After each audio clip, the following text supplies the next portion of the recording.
أعوذ بالله من الشيطان الرجيم بسم الله الرحمن الرحيم أم حسبت أن أصحاب الكهف والرقيم كانوا من آياتنا عجبا إذ أوى الفتية إلى الكهف فقالوا ربنا آتنا من لدنك رحمة وهيئ لنا من أمرنا رشدا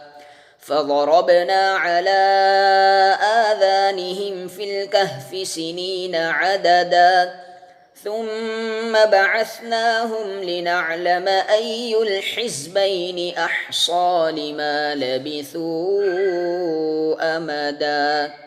صدق اللہ العظیم۔ سورۃ الکہف کی 9، 10، 11 اور 12 4 آیتیں تلاوت کی گئیں۔ ان آیات کی تفسیر کا خلاصہ سن لیجئے۔ کیا آپ یہ خیال کرتے ہیں کہ غار والے اور پہاڑ والے یہ دونوں ایک ہی جماعت کے لقب ہیں؟ ہماری عجائبات قدرت میں سے کچھ تعجب کی چیز تھے، جیسا کہ یہود نے کہا تھا کہ ان کا واقعہ عجیب ہے، یا خود ہی سوال کرنے والے کفار قریش نے اس کو عجیب سمجھ کر سوال کیا تھا؟ اس میں رسول اللہ صلی اللہ علیہ وسلم کو مخاطب بنا کر دوسروں کو سنانا مقصود ہے کہ یہ واقعہ بھی اگرچہ عجیب ضرور ہے، مگر اللہ تعالیٰ کی دوسری عجائبات قدرت کے مقابلے میں ایسا قابل تعجب نہیں جیسا ان لوگوں نے سمجھا ہے، کیونکہ زمین و آسمان اور چاند و سورج اور تمام کائنات زمین و آسمان کو عدم سے وجود میں لانا اصل عجائب میں سے ہے۔ چند نوجوانوں کا زمانہ دراز تک سوتے رہنا پھر بیدار ہونا اس کے مقابلے میں کچھ عجیب نہیں۔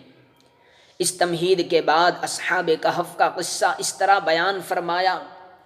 اور وہ وقت قابل ذکر ہے جب کہ ان نوجوانوں نے ایک بے دین بادشاہ کی گرفت سے بھاگ کر اس غار میں، جس کا قصہ آگے آتا ہے، جا کر پناہ لی۔ پھر اللہ تعالیٰ سے اس طرح دعا مانگی کہ کہا کہ اے ہمارے پروردگار، ہم کو اپنے پاس سے رحمت کا سامان عطا فرمائیے اور ہمارے اس کام میں درستی کا سامان مہیا کر دیجئے۔ غالباً رحمت سے مراد حصول مقصود ہے، اور درستی کے سامان سے مراد وہ اسباب و مقدمات ہیں جو حصول مقصد کے لیے عادتاً ضروری ہوتے ہیں۔ اللہ تعالیٰ نے ان کی دعا کو قبول فرمایا اور ان کی حفاظت اور تمام پریشانیوں سے نجات دینے کی صورت اس طرح بیان فرمائی کہ ہم نے اس غار میں ان کے کانوں پر سالہا سال تک نیند کا پردہ ڈال دیا، پھر ہم نے ان کو نیند سے اٹھایا تاکہ ہم ظاہری طور پر بھی معلوم کر لیں کہ غار میں رہنے کی مدت میں بحث و اختلاف کرنے والوں میں سے کون سا گروہ ان کے رہنے کی مدت سے زیادہ واقف تھا۔ نیند سے بیدار ہونے کے بعد ان میں ایک گروہ کا قول تو یہ تھا کہ ہم پورا دن یا کچھ حصہ ایک دن کا سوئے ہیں۔ دوسرے گروہ نے کہا کہ اللہ ہی جانتا ہے کہ تم کتنے دن سوتے رہے۔ آیت میں اشارہ اسی طرف ہے کہ یہ دوسرا گروہ ہی زیادہ حقیقت شناس تھا، جس نے مدت کی تعیین کو اللہ کے حوالے کیا، کیونکہ اس کی کوئی دلیل نہ تھی۔ ربنا اللہ ربنا اللہ ربنا اللہ